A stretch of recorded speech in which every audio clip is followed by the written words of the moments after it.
सिद्धेभ्यः। ओम नमः सिद्धेभ्यः। ओम नमः सिद्धेभ्यः।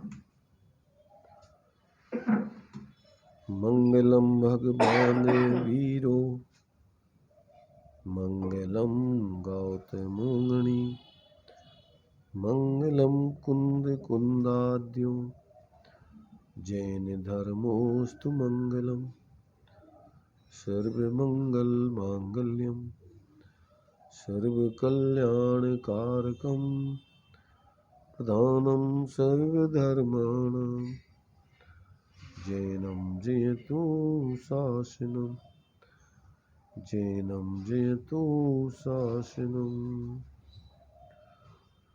सकल विभाव अभाव कर किया आत्म कल्याण परमानंद सुबोधमय नमो सिद्ध भगवान। आत्म सिद्धि के मार्ग का जिसमें सुभग विधान उस समाधियुत तंत्र का करूं सुगम व्याख्यान।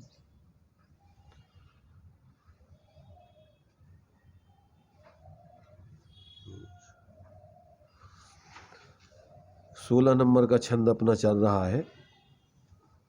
इसमें अंतरात्मा अपना बहरातपने वाले जीवन का चिंतन मनन करते हुए और उस अज्ञानता पूर्ण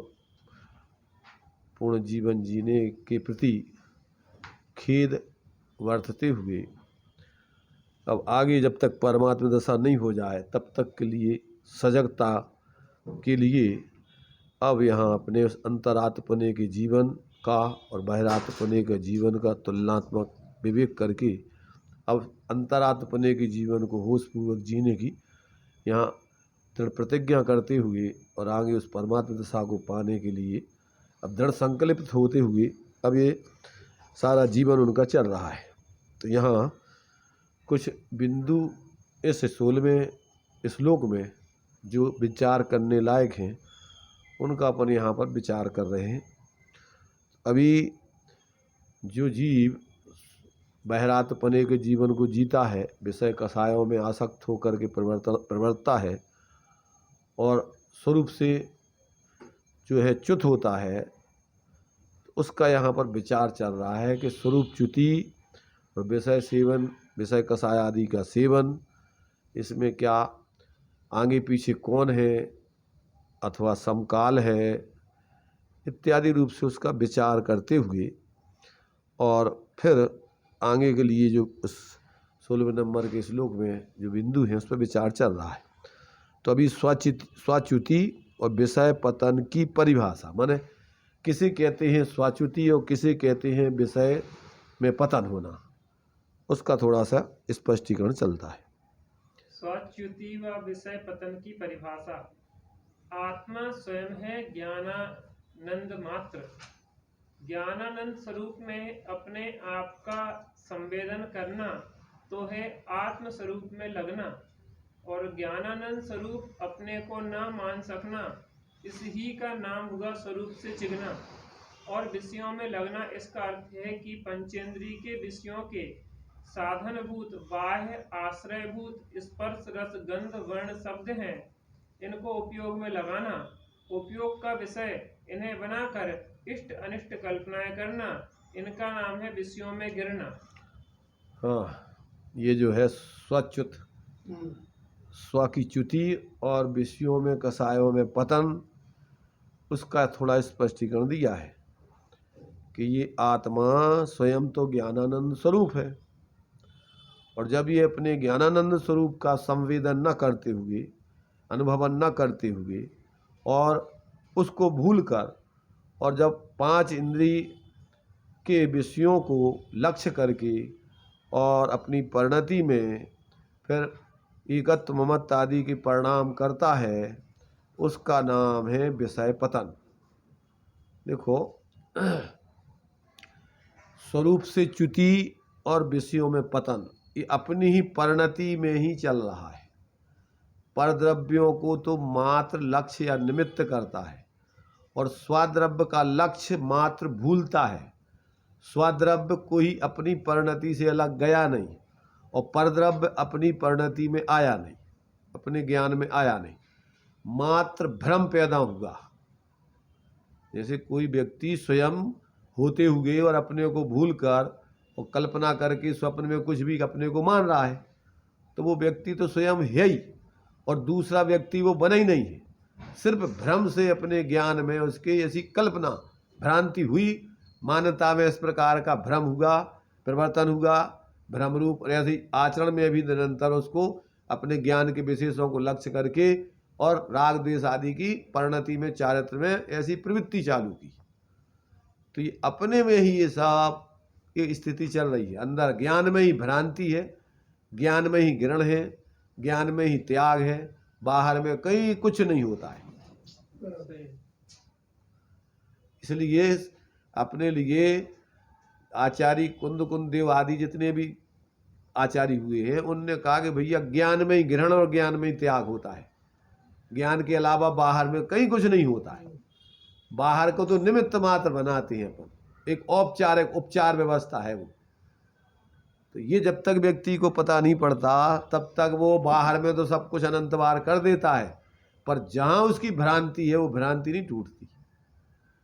तो यहाँ अपन को सिर्फ भ्रम अंदर में तोड़ करके और फिर व्यवहार में भी यथायोग उपचार का प्रवर्तन करते हुए, उसको या उपचार को उपचार जानते हुए, उसमें किसी प्रकार भ्रम न रखते हुए यथार्थ वस्तु तत्व के आधार से स्वाश्रय से जीवन जीना, इसका नाम है जो अपना आत्मा विशेषों में, चाहे मिथ्या दृष्टि हो चाहे सम्यक दृष्टि, सब में उसका स्वरूप तो व्याप्त ही है।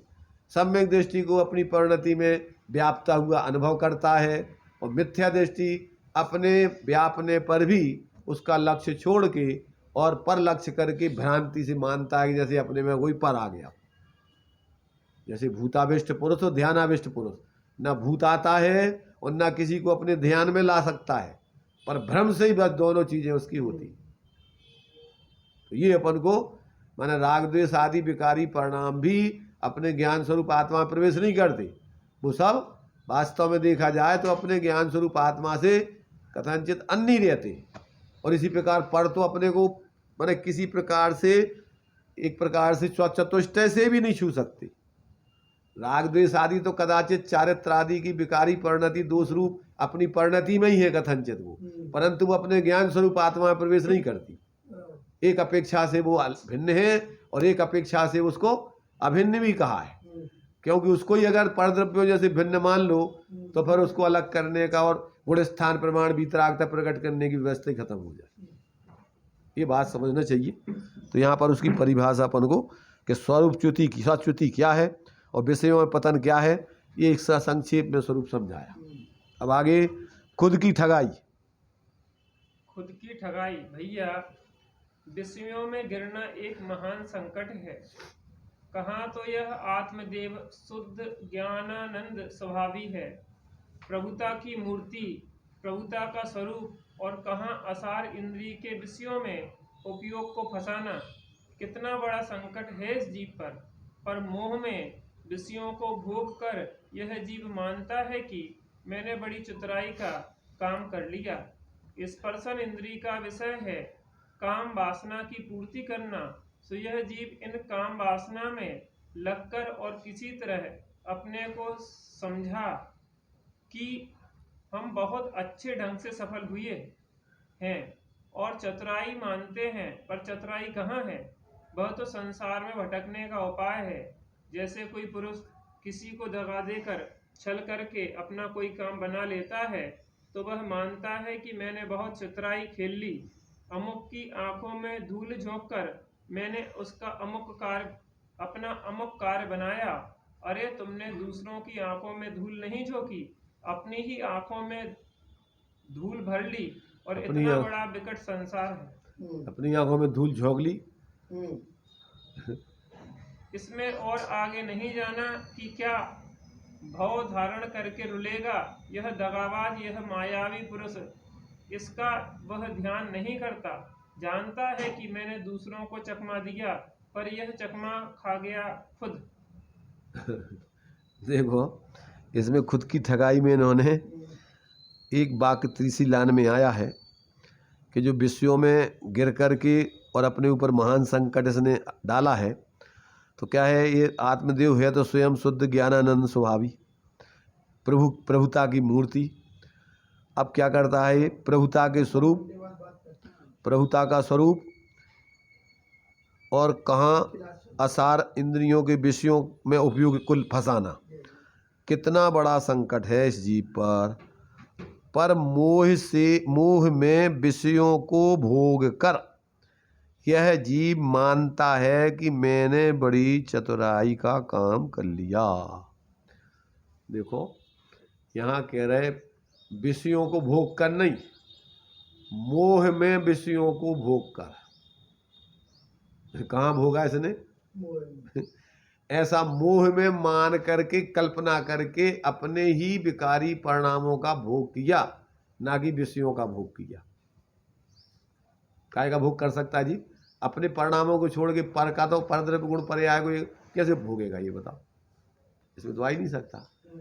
ये तो भ्रम से ज्ञान में ऐसा जानकर, फिर मिथ्यात्व में ऐसा मानकर, फिर चारित्र में उसमें राख करके, और इस प्रकार से अपनी ही परिणति में विकारी परिणामों का ज्ञान में एकत्व बुद्धि करके वो भ्रम से भोग किया। काय का भोग किया? भ्रम का ज्ञान में, और श्रद्धान में, और चारित्र में मोह का।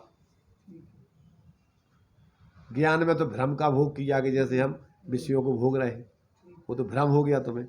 और चारित्र में और श्रद्धान में तुमने मिथ्यात्व का और कसाय का भोग किया। विपरीत मान्यता और रागादि। हाँ, तो ये बहुत बड़ा इस जीव का विकट क्या है? भ्रम है, संकट है उसके ऊपर, भ्रम पूर्वक का संकट। अब समस्या बहुत बड़ी है, और अनादिकाल की, आज की नहीं है। और एकमात्र ज्ञान, इसीलिए जो तत्वाभ्यास नहीं करते तो वे क्या करते हैं, वे कितना ही बाहर को त्याग कर ले, अनंत बार साधु बन गए, मेरा तो बास कर लो, सब कछु कर लिया उनने, समझ रहे, तीर्थ यात्राएं कर ली, सब दान दे दो, सब 6 खंड कछु भी, परंतु जब तक तत्वाभ्यास करके, भेद विज्ञान करके, अपने स्वरूप के अवलंबन से ये जीव परिवर्तन नहीं करेगा, तब तक इसके संकट का निवारण कभी आज तक हुआ नहीं, होने की व्यवस्था नहीं। कैसे संकट दूर होगा? तत्वाभ्यास, ताते जिनवर कथित तत्वाभ्यास करीजे, और संशय विभ्रम मोह त्याग।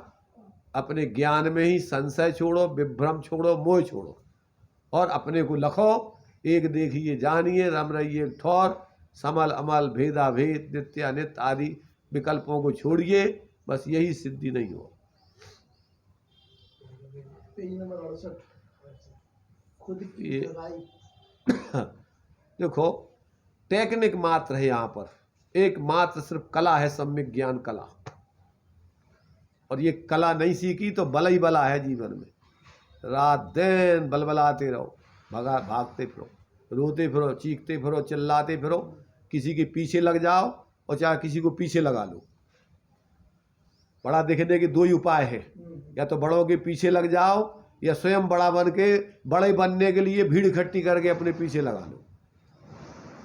बड़े बनने के लिए बाहर का ताम झाम फैला लो। 2 ही उपाय है बड़े बनने के। क्या कहा? या तो किसी बाहर के ऐसे ताम झाम वाले जीव के पीछे लग जाओ,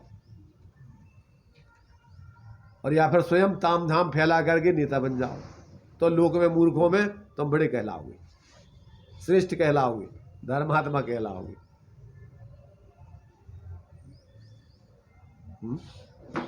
क्या करना, विचार करो अपन को। आज तक क्या करते रहे अपन? इसी भ्रम में रहे कि और कुछ किया, या तो किसी के पीछे लग गए और गीत गाने लगे, और बस वो महान है इसलिए हम महान हैं, इसलिए अपने आदर्श को सबसे श्रेष्ठ बताने के लिए दूसरे सबकी बुराई करते रहो।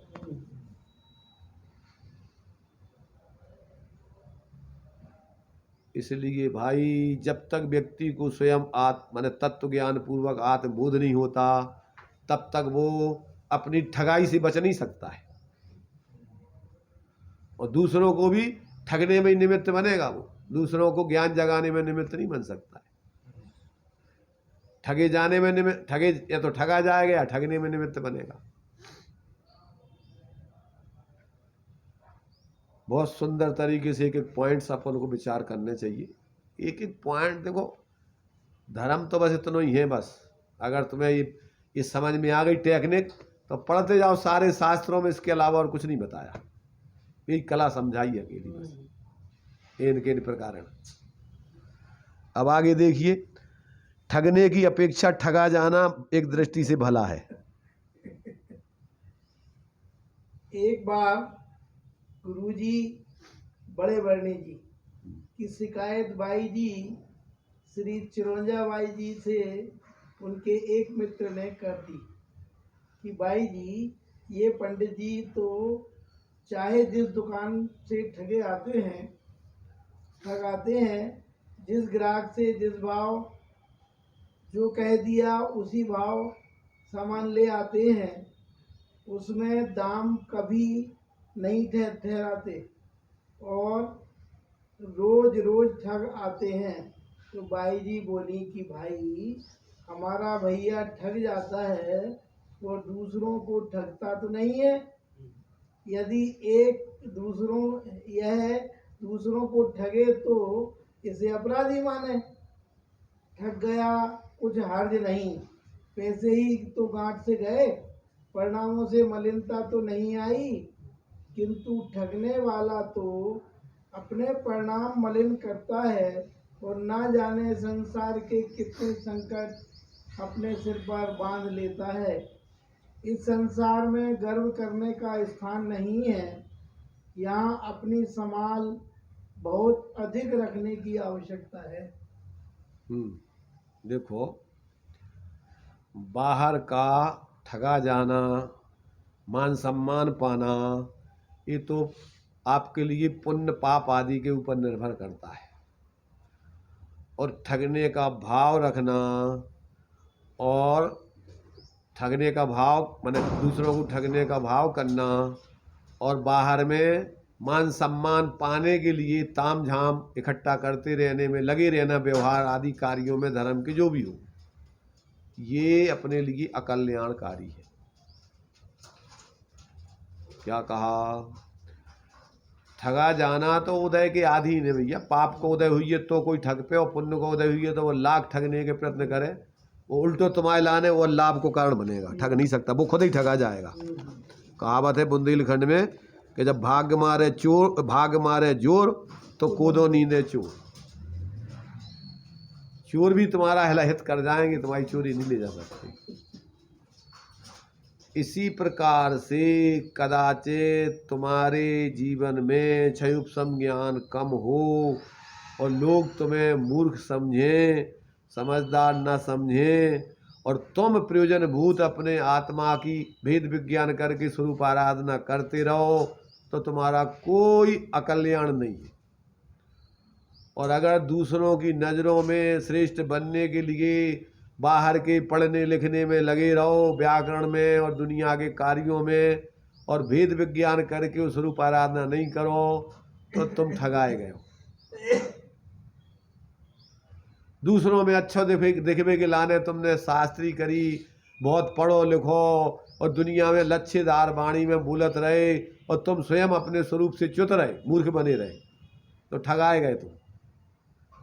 और तुसमास भिन्न वाले मुनिराज शब्दों में कछु नहीं बता पा रहे, लोग मूर्ख कह रहे, मान सम्मान नहीं दे रहे, उनको कछु अहित नहीं है, और वे अपनी स्वरूप आराधना करके भगवान बन गए।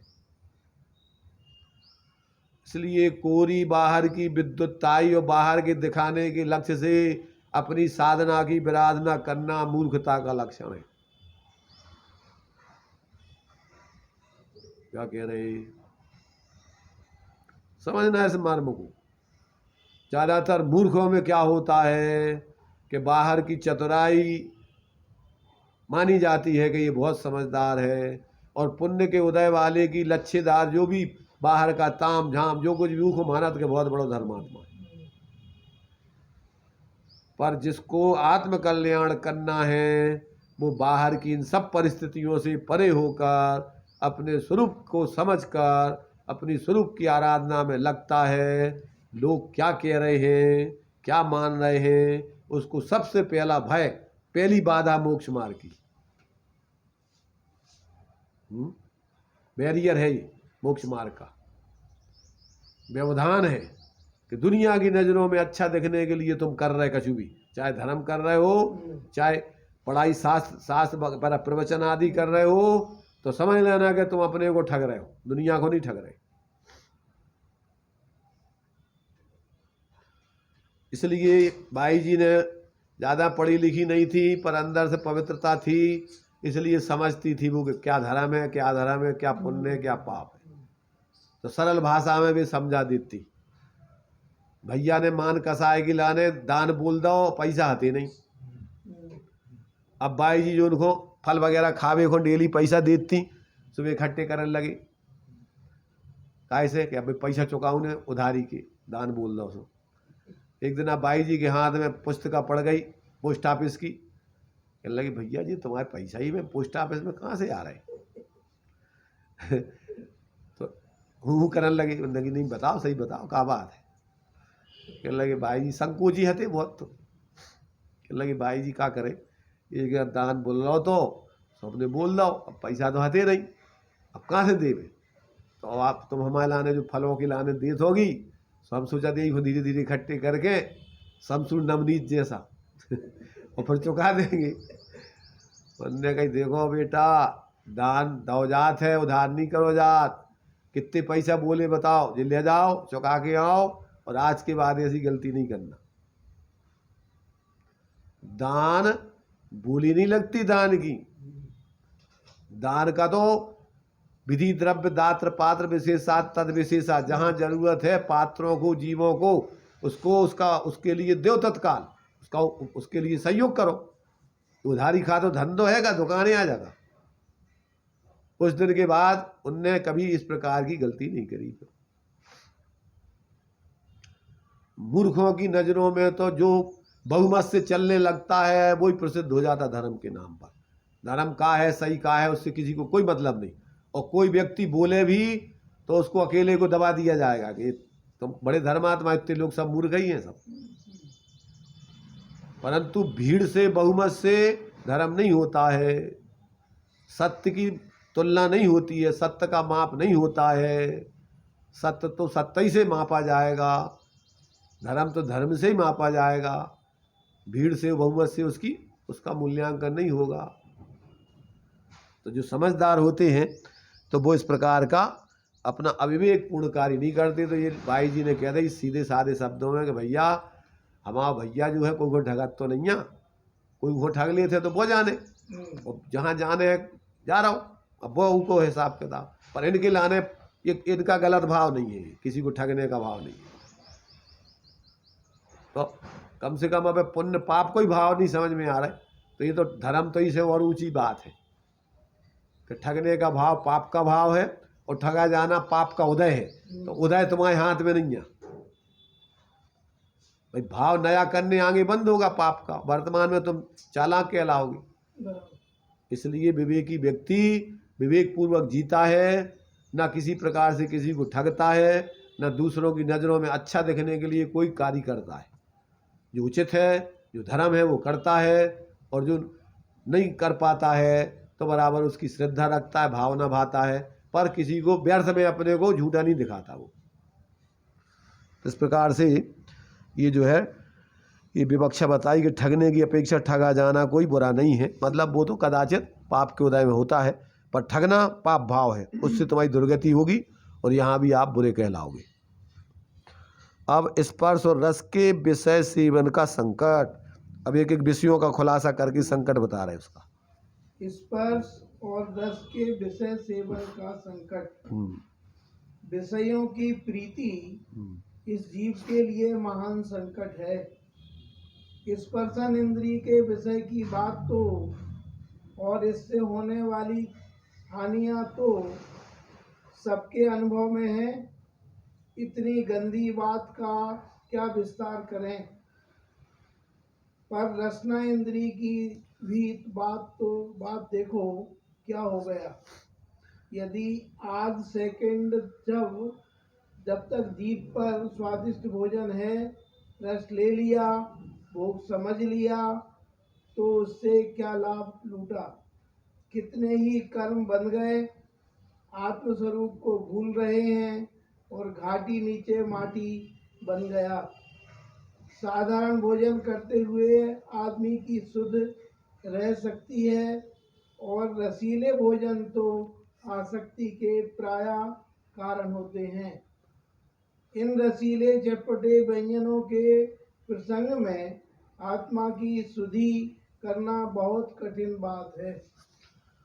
हाँ देखो, इन्होंने जो है स्पर्शन रसना इंद्री के विषयों का संकट बताया,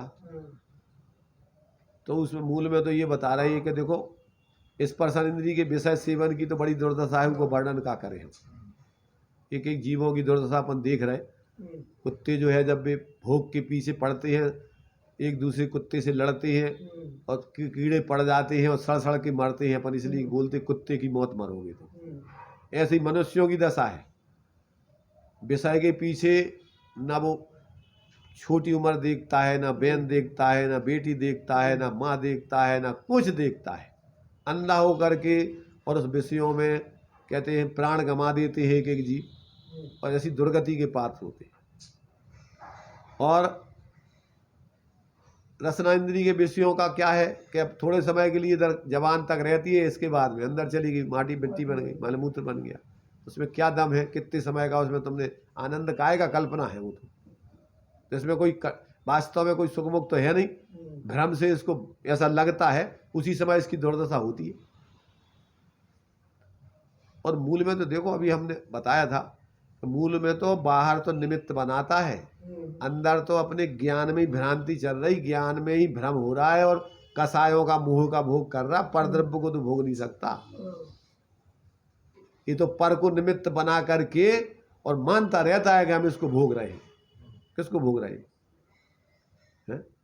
मलमूत्र को भोग सकता है, पुद्गल को भोग सकता है, तो कल्पना मानता रहता है कि जैसे हम भोग रहे हो इसको, उसके नजदीक बना रहता है स्त्री पुरुष का जैसे संभोग होगा, तो क्या होगा उसमें एक दूसरे से जानवर हुए लिपटे रहेंगे और ये मानते रहेंगे जैसे हम एक दूसरे को भोग रहे हो। पर क्या कर रहे वे? ज्ञान में भ्रम कर रहे, श्रद्धान में मोह कर रहे, एकत्व बुद्धि, एकत्व मान्यता और राग कर रहे, उसमें तीव्र आसक्ति से, उसमें उस तुम्हारे चारित्र में और ज्ञान के उस माने स्त्री के शरीर के गेय में, ज्ञान में ऐसी एकत्व बुद्धि मान करके और भ्रम से सिर्फ अकेले अंदर ही अंदर कल्पना कर रहा है झूठी। क्या कर रहा है बताओ? बाहर में क्या करेगा वो? बहुत बहुत मोटी भूल है अज्ञानता की।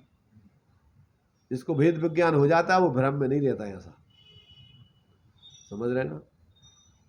उसके जीवन में भ्रम नहीं होता है, कदाचित निचली भूमिका में शादी भी करता है, क्योंकि पंचम गुण स्थानवर्ती श्रावक भी क्या है, माने पति पत्नी के साथ रह सकता है।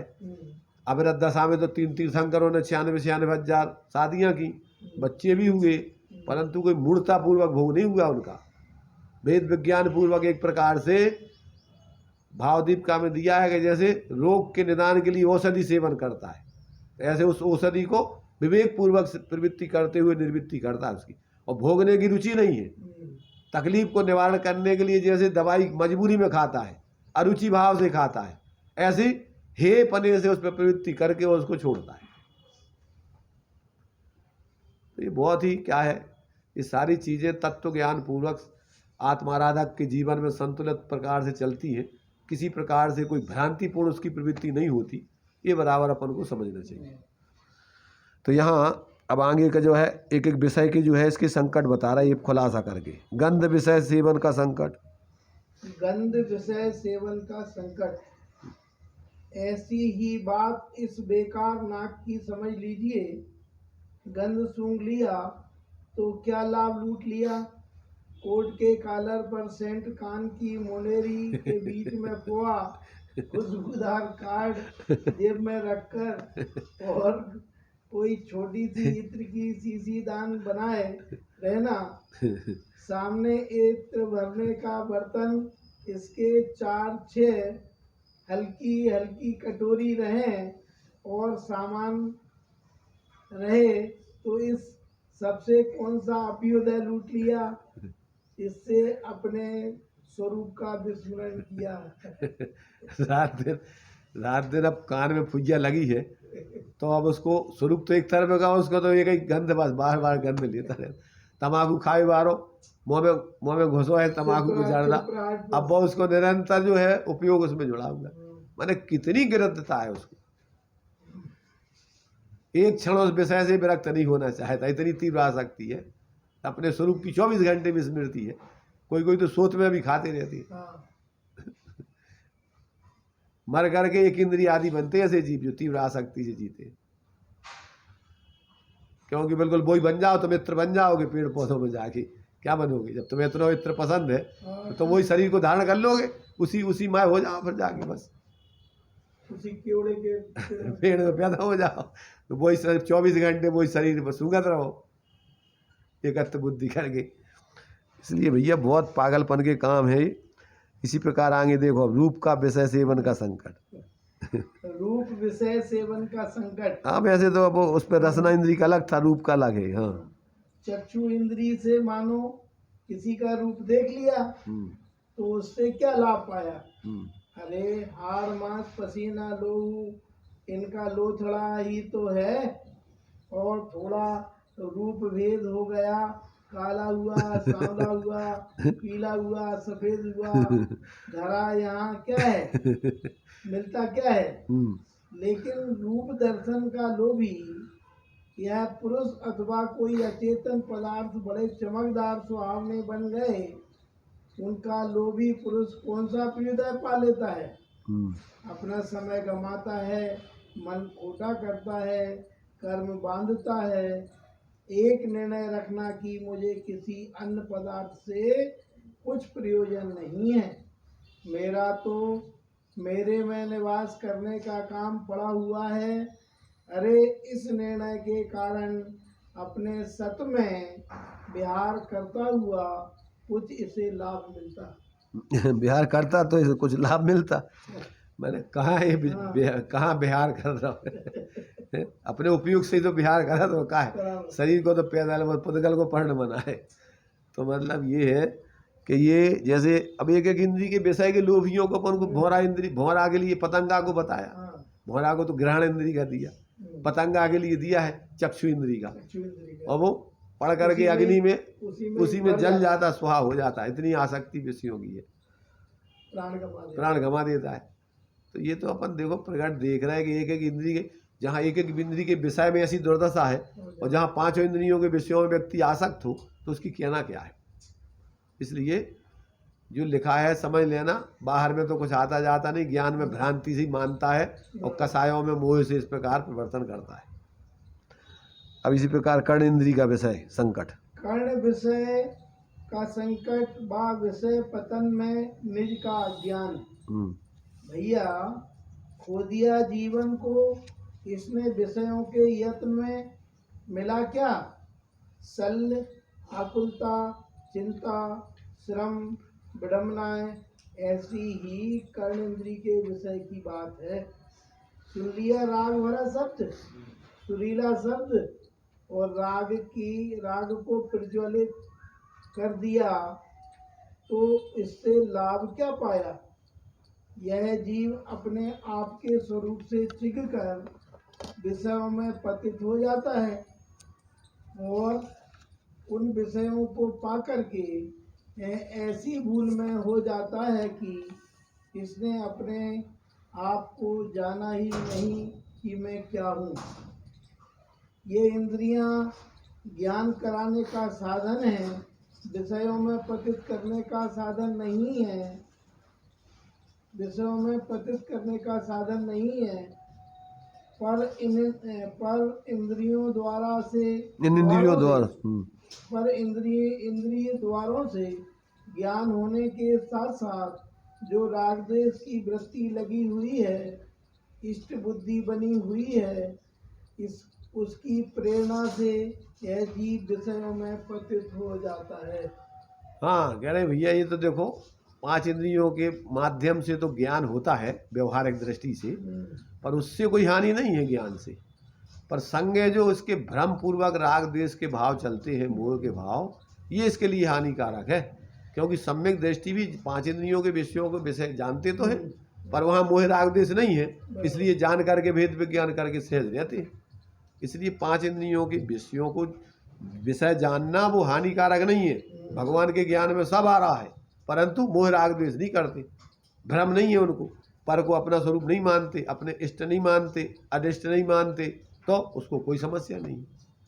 इसलिए जब सम्यक ज्ञान हो जाता है तो ये 5 इंद्रिय के विषय तुम्हारे आत्म कल्याण में सदुपयोगी बन जाते हैं। अब देखो उसका सदुपयोग का दृष्टांत दे रहे, कर्ण व नेत्र सदुपयोग कर। कर्ण व नेत्र का इनको पढ़ने चलो। कर्ण व नेत्र का सदुपयोग। हाँ, जोर से थोड़ा। भैया वे ही इंद्रियां हैं, उनका ही उपयोग यथासंभव करने के लिए भी किया जा सकता है।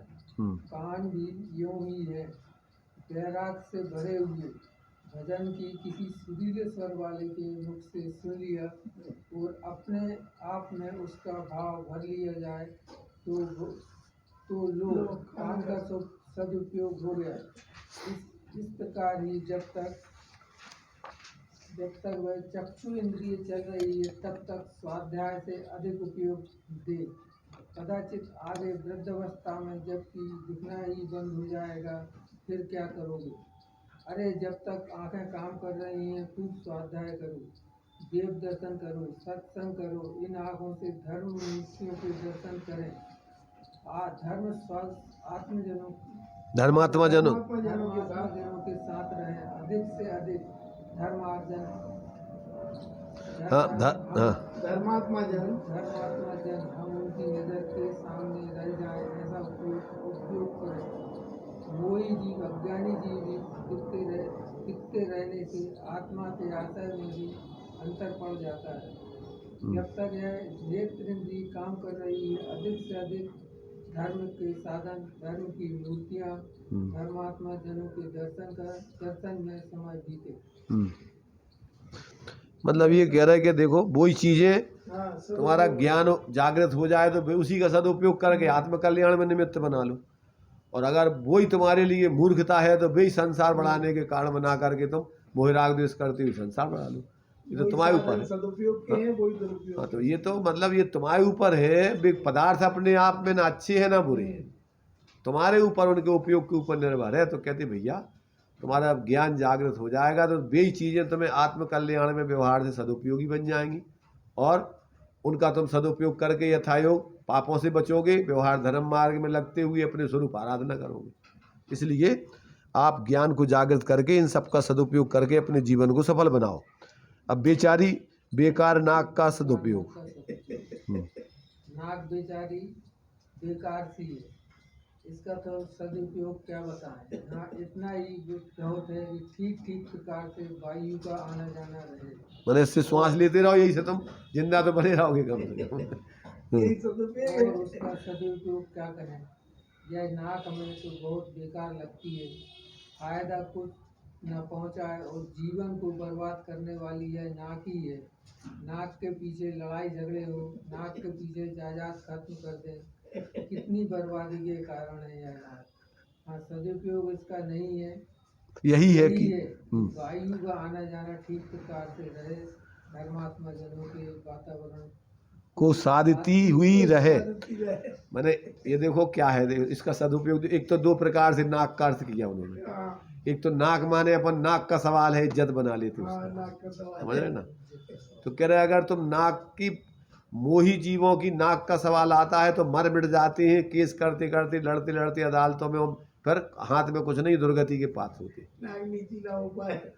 अब कहते अगर तुम धर्म के क्षेत्र में अपनी नाक को ऊंचा रखना है तो भैया हमारे बाप दादे भैया दोगे तुम अच्छो धर्म करते, अच्छे लोगों की संगति तो होते, तुम प्रेस्टेज पॉइंट बना के कदाचित अच्छे काम में लग जाओ तो फिर भी ठीक है कि भैया हमारे पिताजी वगैरह गलत काम नहीं करे, हमारी बहुत बड़ी इज्जत है समाज में, और ऐसी रख करके तुम धर्म के मार्ग में लोगे तो फिर भी तुम्हारी माने इज्जत बढ़िया है। सोचना व्यवहार से एक सांस ले और रही है। श्वास तुम्हारे लिए लेने का काम उससे हो ही रहा है। अगर नहीं नाक हो तो श्वास लेकर के जिंदा कैसे रहोगे?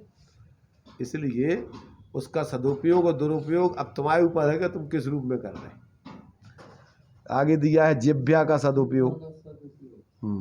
जिह्वा का सदुपयोग, रसना इंद्रिय पाई तो उसके दो काम होते हैं, एक तो रस का स्वाद लेना और एक वचन बोल लेना। वचन बोले तो कल्याणकारी वचन बोले, आत्महित के साधक वचन बोले, बड़े विवेक के वचन बोले। वचन बोलने से ही फसाव हो जाता है और वचन बोलने से ही बचाव हो जाता है। वचनों से ही उलझन है, वचनों से ही सुलझन है। बड़े विचार से बोले, अनेक पर्याय हुए। मनुष्य वर्ग को छोड़कर उन अनेक त्रियंश पर्यायों में वचन बोलने की योग्यता नहीं मिली। गाय भैंस बाय बाय बाएं बाएं मेंढक कर गाय भैंस से बाएं बाएं चल जाते, वहाँ वहाँ वहाँ वहाँ। मेंढक कर यूं ही चिल्लाते हैं। वाणी मिलती है तो मनुष्य को कितनी ही कलाओं से बोल सकता है। हाँ, तो विवेक इस को। वाणी का बहुत विचार कर ठीक ठीक सदुपयोग करो। कम बोलना चाहिए, बोलना उससे चाहिए जिससे बोलने में अपना हित होता हो। गृहस्थों की अपेक्षा से आजीविका मिलती हो अथवा जीवोद्धार की बात मिलती हो। व्यर्थ के वचन बोलना यह अपने आप को निर्बल बना देने का साधन है और साल चिंताएं अन्य सल और चिंताएं बना लेने का साधन है। शल्य चिंताएं बना देने का साधन है। देखो क्या है, वचन की बड़ी कह रहा है ये कीमत है। वही वचन तुम्हारी सारी समस्याओं के संकट से निवारण कर दे और एक ही वचन तुम्हें संकटों के ढेर लगा देगा। अंधों के अंधे ही होते हैं, सल पैदा कर दे दूसरों को। अंधों के अंधे ही होते हैं। महाभारत खड़ा हो गया। वचन तो ही थे। और एक वचन ऐसा बोल दो कि सारी लोगों की कसाएं शांत होकर के जग सुहित कर, सब अहित हर, श्रुति सुखद सब संशय हरे, भ्रम रोग हर जिनके वचन मुखचंद्र ते अमृत हरे। एक वचन सुन करके सारे लोगों के संकट दूर हो जाते हैं। लोग धर्मात्मा परमात्मा बन करके सारे दुखों से बच करके मोक्ष पा लेते हैं। और एक वचन में, वचन कहते हैं कि भैया बंदूक का घाव तो भर जाता है पर वचनों का घाव व्यक्ति के कभी नहीं भरता है। इसलिए वाणी ऐसी बोलिए मन का आपा खोए और आप औरों को शीतल करे, आप शीतल हो। तो ये तो तुम्हारे ऊपर है कि तुम सदुपयोग दुरुपयोग जो भी चीज़ें हैं उसका कर सकते हो। यहाँ हर चीज़ का उसका बतला रहे कि अज्ञानी जीव कैसे अपनी उन्हीं से दुर्गति कर लेता है और ज्ञानी उसका कैसे सदुपयोग करके स्वपरित करता है। अब आगे जिह्वा के दुरुपयोग से दूर रहने की सावधानी। दूर रहने की सावधानी भैया, मुख से निकले हुए वचन वापस नहीं होते। जो वचन निकल गए सो तीर के माफिक निकलेंगे और जिनका लक्ष्य करके निकले तो उनमें जाकर उन्हें प्रहार किया, उन्हें वापस नहीं हो सकते। अब वापस नहीं हो सकते। किसी को खोटा बोलकर या राग भरे वचन बोलकर फिर सोचे कि मेरा वचन वापस हो जाए तो वापस नहीं हो सकता। जैसे धनुष खींचकर छोड़ा गया तीर वापस नहीं आता, इसी प्रकार धनुष को खींचकर वचन रूपी तीर फेंका है तो उसका मुख धनुष के आकार का हो जाता है। दोनों ओर ऐसे पसर जाते हैं कि खींचे हुए धनुष का फोटो ले लो और उस मुख की फोटो ले लो तो एक आकार मिलेगा। और उस धनुष में से जैसे तीर बिल्कुल सीध में जाकर आक्रमण करता है, ऐसे ही वचन निकलकर बिल्कुल सीधा प्रहार करते हैं। इस रत्ना इंद्री का रस, इस जीवा का सदुपयोग है कि प्रभु का गुणगान करें और आत्महित के वचन व्यवहार करें। यह इन वचनों का सदुपयोग है। ना यहाँ पर देखो वचनों की उन्होंने बहुत माने महत्ता बतलाई है और उसकी परेशानी भी खड़ी करी है। अगर वचन जो है तुम्हारे जो है अगर सावधानी पूर्वक नहीं है तो अपन देखो ना 24 घंटे ये सबरे आजकल मोबाइलों पे ये कितनी चारों तरफ वही चल रहा हो। अकेला एक व्हाट्सएप पे डाल दिया और चारों तरफ देखो तो झगड़े खड़े हो रहे। चारों तरफ एक दूसरे की जो है निंदा, एक दूसरे का कोच, एक दूसरे। और ज़्यादातर देखो ये बताया है कि जब इस काल में सम्यक दृष्टि पैदा होती नहीं, ज़्यादातर तो मिथ्या दृष्टि वो कसाई जीवों की बहुलता है। अब वे बोलेंगे तो क्या बोलेंगे। और जिस सुविधाएं ये सबसे ज़्यादा लोगों के लिए आज कसाय का कारण बन रही है। मोबाइल सही मोबाइल। अगर ये नहीं होता तो जहाँ तुमने बोली उतने ही लोगों की तो परेशानी है।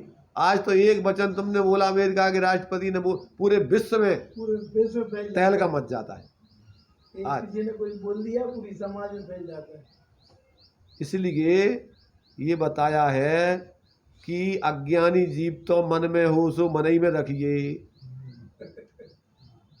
बोलो नहीं तो ही अच्छो है और आचरण में तो लाओ नहीं तो बिल्कुल ही अच्छो है। पर ज्ञानी जीवों का है कि मन में हो सो वचन उचरिए, वचन हो सो तन सो करिए। अगर जो उनने अपने भेद विज्ञान करके स्वरूप आराधना करके जो आत्मिक आनंद भोग रहे हैं और वो उनके ज्ञान में मन में बरत रहा है और वो वचनों में आ जाए, जीवन में आ जाता है, तो लोग निहाल हो जाते हैं उसको सुन करके, उनके भाव सुधर जाते। ये सब बातें जो है अपन को ज्ञानियों ने, तुम्हारे विवेक अविवेक के ऊपर निर्भर करता है कि अगर तुम विवेकवान हो तो तुम्हारा सारा जीवन निश्चय व्यवहार का स्वपर का परम पवित्र होता है, सबके कल्याण में आता है। और अगर तुम मूर्ख हो तो तुम्हारी जो है खुद की दुर्गति और अन्य जीवों के लिए दुर्गति के निमित्त बनते हो। तो इस प्रकार से सबसे पहले खुद सुधरना चाहिए, इसके बाद बाहर में फिर अपन को प्रयत्न करने चाहिए जो भी है। कदाचित वैसे तो आचार्यों ने उपदेश दिया है कि तुम अपना हित कर सको तो पूरा ही कर लो, दूसरे का तो तुम्हें अधिकार है ही नहीं। और अगर जब अपना हित पूर्ण नहीं कर पाओ तो फिर जितना कर चुके कम से कम दूसरों के लिए भी हित की बातें बतलाओगे तो लोग भी उस मार्ग में लगेंगे। आगे स्पर्शन का सदुपयोग। बीते समय, हाँ, इस स्पर्शन शरीर का सदुपयोग यह है कि धर्मात्मा जनों की सेवा, दीन दुखियों की सेवा, दूसरों की आपत्ति को दूर करने का यत्न, ये सब इस शरीर का सदुपयोग है। सो इन इंद्रियों द्वारा से भला भी काम किया जा सकता है और बुरा भी काम किया जा सकता है। यह मोही जीव राग मोह के वश में होकर इन इंद्रिय द्वारों से बुरा ही काम करता है, विषयों में गिरता है। यहाँ यह ज्ञानी खेद जाहिर करता है कि हाय, इन्हीं सर्व विषयों को पाकर मैंने आत्मा को नहीं जाना। हाँ, तो ये जो है यहाँ देखो इन सब चीज़ों का जो है यहाँ सदुपयोग भी किया जा रहा है। तो व्यवहार से इसका सदुपयोग होता है, परमार्थ से तो देखो जब जीव अपने स्वरूप में लीन हो जाता है तो इसका ना सदुपयोग ना दुरुपयोग, वो तो सब शांत हो जाते हैं। सब मन शांत हो जाता है, वचन शांत हो जाता है, शरीर शांत हो जाता है, त्रिगुप्ति हो जाती है। परंतु जब तक वो अगर अपने स्वरूप की आराधना में नहीं है तो विवेक पूर्वक सम्यक ज्ञानी की सारी चीज़ें सदुपयोग होती हैं। और मिथ्या दृष्टि इनका सदुपयोग करे तो कर सकता है, वो भी ज्ञानी बन सकता है। और अगर वो सदुपयोग नहीं करता है तो फिर दुरुपयोग तो अनादिकाल से करके दुर्गति का पात्र बन रहा है। तो आगे जो है एक एक चीज़ का ये स्पष्टीकरण करके, पहले तो जो है ये माने आत्मा के अहित में इसकी क्या ज्ञान दशा में होती रही, बाद में इसका सदुपयोग दुरुपयोग का खुलासा करके और फिर अज्ञानी जीवों को सदुपयोग करके और फिर अपना हित साधने की प्रेरणा दी जा रही है। और ज्ञानियों का जो निचली भूमिका में होते हैं तो उनका सदुपयोग करके अन्य जीवों के कल्याण में निमित्त बनते हैं।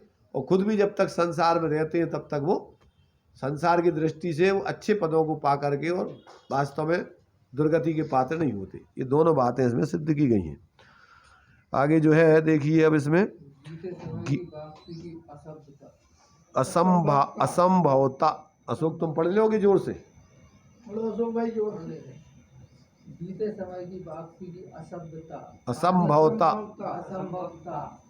सारी जवानी विषय भोगों में निकाल दी जाए और जवानी ढलने पर फिर कोई प्रार्थना करे कि मेरा यह समय वापस आ जाए। किए हुए उदंडता के काम ना किए की तरह से हो जाए, माने जो उदंडता आदि काम है ना किए हुए की तरह हो जाए तो यह क्या हो सकता है? ऐसा नहीं हो सकता। जो बीत गया बीत गया, बीता वह बीत गया। सो जो गया वह जो बीता वह बीता। अब तो रहा सहा संभाल लिया जाए, भविष्य का जीवन सुधार लिया जाए तो अब भी बहुत लाभ की बात है। ज्ञानी पुरुष ही अपने अपराध को जान सकते हैं। ज्ञानी तो अपराध भी नहीं करते कि मैंने क्या अपराध किया। उसे कितना ही समझाओ उसकी समझ में आ ही नहीं सकता। जब तक अज्ञान अवस्था है कि हाँ मुझसे यह अपराध हुआ है। हाँ, मैंने यहाँ ये बता रहे हैं कि जो एक एक समय की घड़ी है श्रीमद जी ने दिया है हाँ, कि एक घड़ी को आप पूरी प्रॉपर्टी, पूरी राज संपदा लुटाओ, कहो कि हमारी एक घड़ी वापस आ जाए, नहीं मिलेगी। मिलने वाली नहीं। इसलिए अन्य लोग भी बोलते हैं एक घड़ी आदि में पुनि आदि, और तुलसी संगत साधु की हरे कोट अगबे आदि। तो एक एक समय की आपकी सदुपयोग की घड़ी आपके करोड़ों व्यवधानों को, पाप के उदयों को समाप्त करके और धर्म के मार्ग में लगा देती। और एक एक समय का बांधा हुआ कर्म 70 कोड़ा कोड़ी सागर तक के कर्मों को बांधकर और आपके लिए भवांतर तक संकट का कारण बन सकता है। इसलिए विवेकी व्यक्ति प्रत्येक समय सदुपयोग करने का लक्ष्य रखकर जीता है। एक एक समय का दुरुपयोग ना हो, ऐसा वो 24 घंटे सजग होकर जीता है। और अज्ञानी व्यक्ति तो समय का कोई, उसको तो अपना होश ही नहीं है, तो वो क्या समय की कीमत क्या करेगा। इसलिए यहाँ पर भैया के बीता हुआ समय वापस नहीं आता, वो किसी प्रकार से जो है फिर लौट करके तुम सोचो कि हमें मिल जाए वो समय, तो नहीं मिलेगा। इसलिए समय का, प्रति समय का सदुपयोग करने चाहिए। अब आगे ज्ञान द्वारा अपराध का ज्ञान, माने तुम्हें अपनी गलती का महसूस कब होगी, या अच्छाई का भी ज्ञान कब होगा, कि जब तुम्हारा ज्ञान जागृत होकर के समझे सब चीज़ों को। इसलिए आचार्यों ने अपन को ज्ञान पूर्वक आराधना करने का, सत्संग करने का और अपने लिए उपदेश दिया है कि भैया तुम ज्ञान को सबसे पहले क्या करो, जागृत करने के लिए सत्संग आदि करके और अपने ज्ञान में भ्रांति तोड़ो, और फिर इसके बाद सही जीवन अपने जीवन में आचरण करने का प्रयत्न करो। ज्ञान द्वारा अपराध का ज्ञान, ज्ञान होने पर यह चिंतन हो जाता है कि अपने सहज ज्ञानानंद स्वरूप की भावना प्रतीति से चिपकर स्वरूप की प्रतीति न रखकर पंचेंद्रिय के विषयों में पतित रहा, गिर गया, और यही कारण अनादिकाल से बना के चला आ रहा है। जिस भाव में गया उसी भाव के अनुकूल विषयों में रत बना रहा। उन विषयों को पाकर उसने आज तक भी अपने को कभी भी जान नहीं पाया।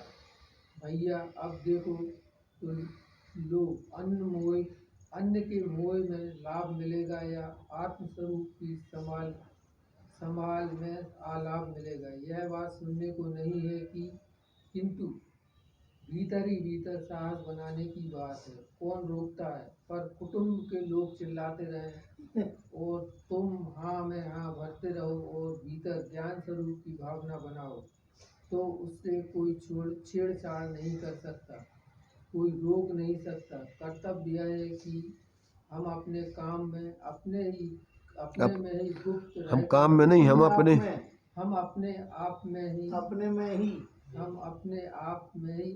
में ही गुप्त रहकर इस गुप्त तत्व को गुप्त पद्धति से गुप्त लाभ ले, सब गुप्त ही गुप्त रह करके अपन देते, जो निधि पाकर निज वतन में गुप्त रह जन भोगते, त्यों ज्ञानी जन भी ज्ञान निधि पर संग तज के भोगते। तो ये तो सब काम अपन को कोई देखता नहीं अज्ञानी जी, और अपन किसी को दिखते भी नहीं। अगर तुम अंदर में अपनी गुप्त स्वरूप को समझ के आराधना करो तो तुम्हें कौन रोक रहा है और कौन तुम्हें व्यवधान पहुंचा रहा है। इसलिए ये मार्ग तो जो है समझ करके और गुप्त रह करके साधना का है, ये बाहर में चिल्लाने चीखने का बताने का नहीं है। इसलिए जो व्यक्ति समझदार होते हैं, और इस काल में तो विशेष रूप से, क्योंकि सब ईर्षा करने वाले हैं, समझ करके कल्याण करने की रुचि वाले नहीं है लोग। तुमने अगर बताओ भी सही बात तो मानेंगे तो नहीं, और तुम्हारे ऊपर कह रहे तुम अपने बड़े समझदार बन रहे हैं, वो अपने को बहुत बड़ा दिखा रहे हैं। इसलिए इस काल में अपने लिए बहुत सजग रह करके और अपने जीवन की सार्थकता करना है। तो ज्ञान को जागृत करके और अपन जिए, और कदाचित घर में जहाँ रह रहे हैं वो भी सारे विपरीत हैं, तो बाहर में तो तुम हाँ जी करत रहो, भैया ठीक है तुम जानो, इसमें ही लाभ है। और अंदर में अपनी गुप्त अपनी आराधना कराते रहो चुपके की, तो कोई तुम्हें रोक कौन रहो, कौन तुम्हें जाने। इतनी बड़ी रात पड़ी है, अपने आराम से अपन बोलते हैं कि ज्ञानी जीव क्या करते हैं, जब हुवर्धन सा का सन्नाटा वन में वनचारी चरते हो, तब शांत निराकुल मानस तुम तत्वों का चिंतन करते हो। तो ज्ञानी जीव तो क्या करते हैं कि वो अपनी विशेषता दूसरों को बताने के लिए नहीं, अपनी विशेषता से अपने जीवन को सजाने के लिए वो गुप्त रह कर के आराधना करते हैं। और बढ़िया, अगर कोई पात्र जीव होते हैं, भाव आ जाता है तो उसको भी शांति से गुप्त रह कर बता देते हैं। ऐसा नहीं कि जैसे हमारी ख्याति, लाभ, पूजा, मान सम्मान हो जाए, हमें लोग जानने लग जाएं, नहीं तो और संकट ही संकट है। इसलिए यहाँ पर ये सारी की सारी बातें बतलाई हैं कि कोई रोक नहीं, मैंने तुम्हें अंदर में करो तो तुम्हें कोई रोक नहीं सकता है। कर्तव्य यह है कि हम अपने आप में, अपने में ही गुप्त रहकर इस गुप्त तत्व को गुप्त पद्धति से गुप्त लाभ के लिए करते रहें। इसमें किसी की रुकावट नहीं हो सकती। अब अंतिम वाक्य है, देखिए, अपराध का परिचय का फल। अब अपने लिए अपराध परिचय का फल, अपराध के चिंतन का फल तो यह है कि अब अपराध ना हो। कोई अपराध किए जाएं और अपराध का चिंतन भी करता जाए, आलोचना भी करता जाए, तो वह कोई फायदेमंद चिंतन नहीं है। कोई तो कुछ तो कुछ तो फकर आए।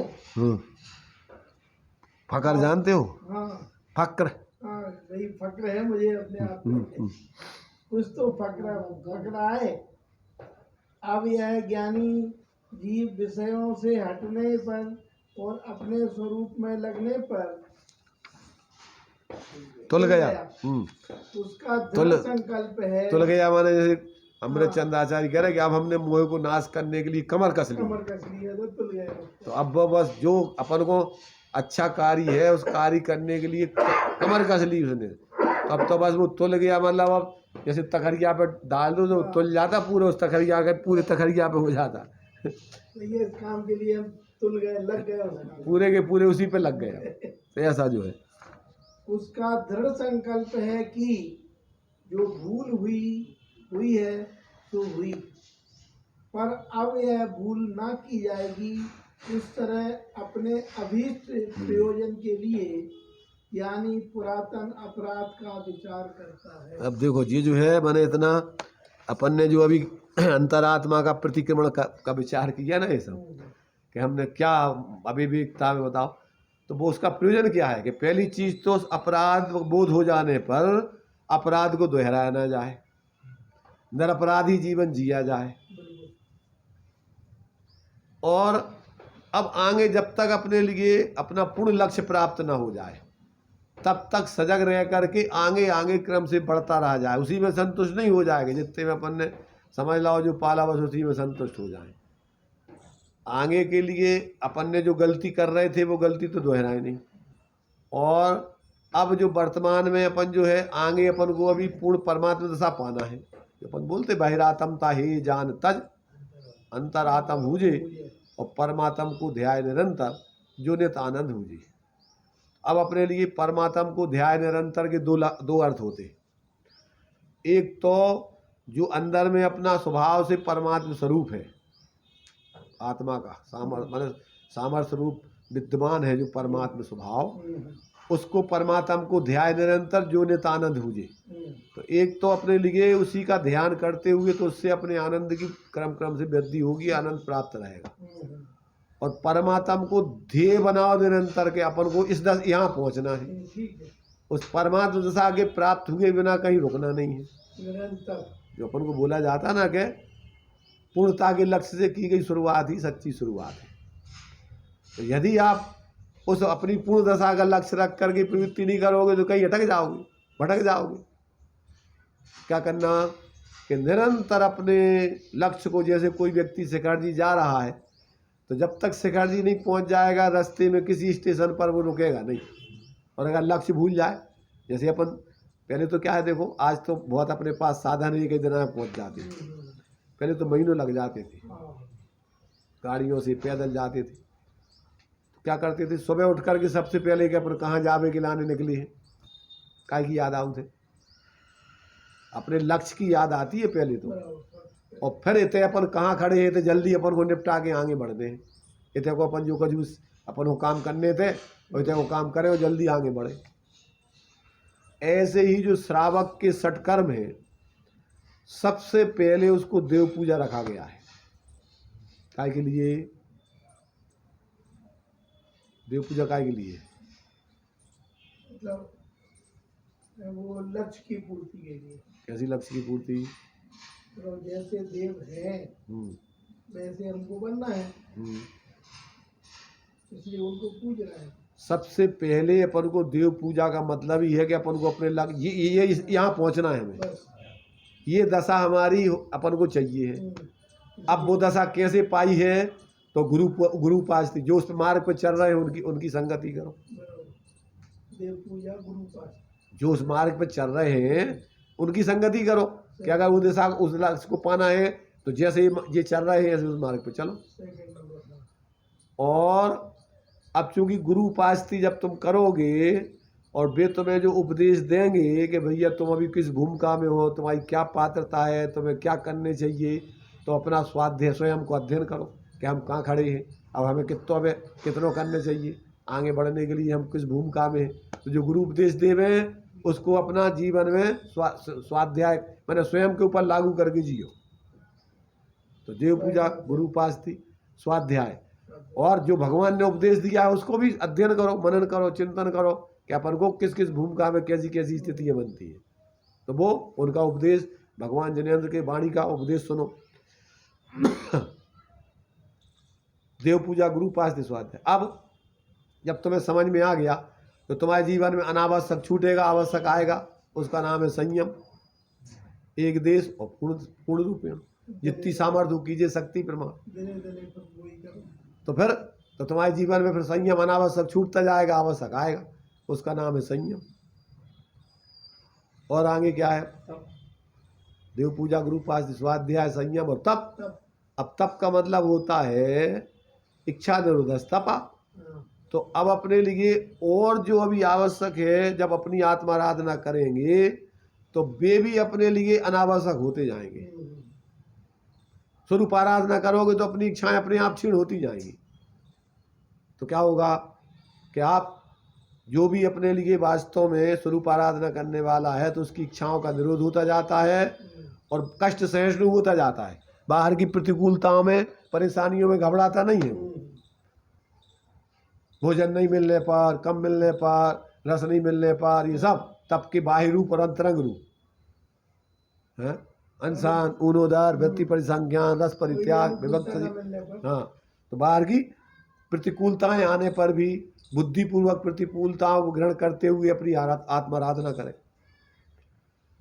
अंतरंग तपों में प्रायश्चित, विनय, वैयावृत, स्वाध्याय भी, उत्सर्ग, ध्यान, ये सब साधना के क्षेत्र में चलेंगे उसके। और जब ये चलेंगे इच्छाएं क्षीण होती जाएंगी। पुण्य के उदय से माल जो है वही अपन को ज़्यादा लगेगा, तो उसको अपन दान में, परोपकार आदि में लगाते जाओ। आगे आनंद आएगा कि भैया इसका सदुपयोग हो। तो क्या हो गया ये साधक के जीवन में, श्रावक जो चूंकि साधक होता है उसके सत्कर्म जीवन का अंग बन जाएंगे। वैज्ञानिक तरीके से इनका उपयोग करेगा और आगे जाके वो नियम से फिर उस ऊपर की साधक दशा और फिर परक्रम से परमात्मा दशा पालेगा। इस प्रकार से बहुत ही सुंदर अपन को ये जो है अंतरात्मा का ये चिंतन मनन और इस प्रकार से आगे की भावना उसकी प्रयत्न चलता रहता है। ऐसा 16 नंबर के छंद से अपन ने चर्चा की है। अभी अपना टाइम हो चुका है।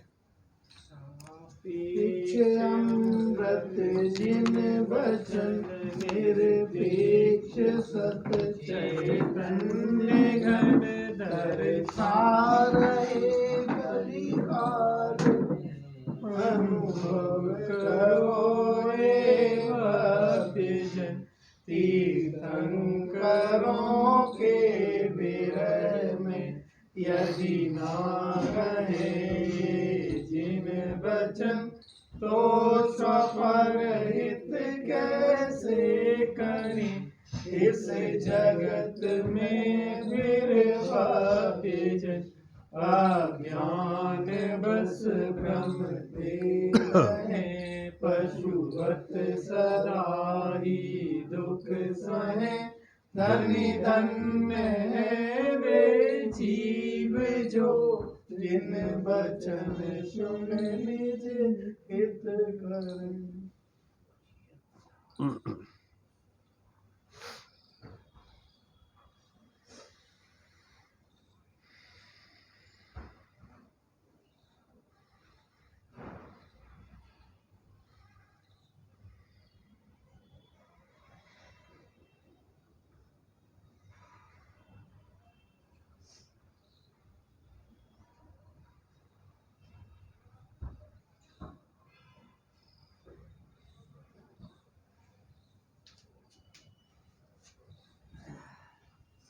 बाबा सांगी वाणी माता की जय, महाजन धर्म की जय।